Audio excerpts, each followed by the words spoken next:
Good morning, all of you. From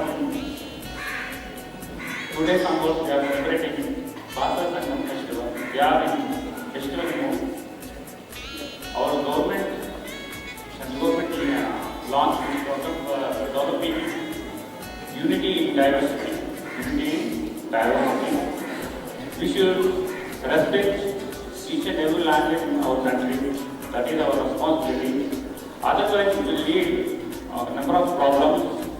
People may fight each other due to these language problems. So, today we are celebrating Hindi language. Now I request our children, they will speak 2 sentences in Hindi language.